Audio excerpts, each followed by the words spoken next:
Direction la Côte d'Ivoire, Amnesty International lance une pétition contre le président de la République de Côte d'Ivoire nouvellement réélu, Alassane Dramane Ouattara et son gouvernement. Alors pour plus de détails sur ce sujet, après le générique.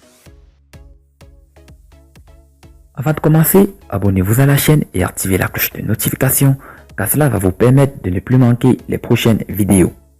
Let's go!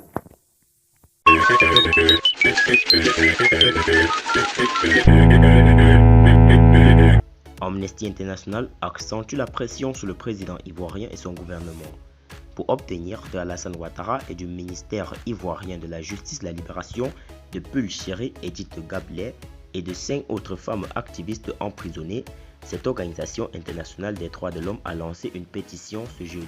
Les cas de 6 femmes activistes arrêtées en marge des manifestations contre le troisième mandat et toujours détenues à la maison d'arrêt et de correction d'Abidjan préoccupent au plus haut point les organisations internationales dont Amnesty International.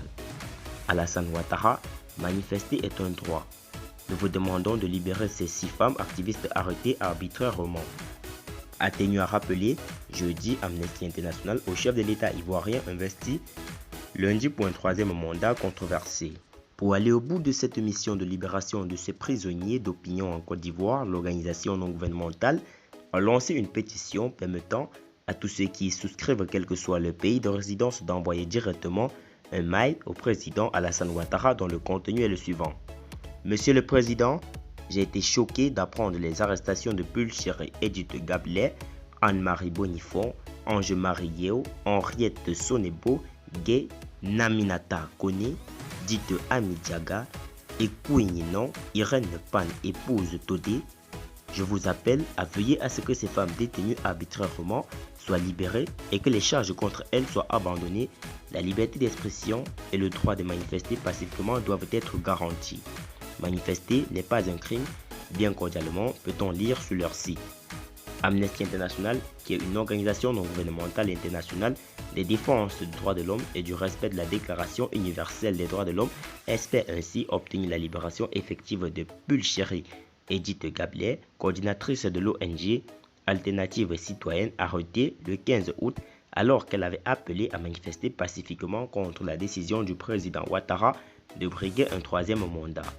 Cette pétition vise également la relâche pure et simple de 5 autres femmes détenues à la maison d'arrêt et de correction d'Abidjan, que sont Anne-Marie Bonifon, coordonnatrice du parti Génération et Peuple Solidaire, Ange-Marie Yeo, Henriette Sonebo, Gay, Naminata Kone, Dite Amidiaga et Kouigninon Irène, épouse Todé, toutes militantes et sympathisantes du parti de Guillaume Soro, l'ancien chef rebelle.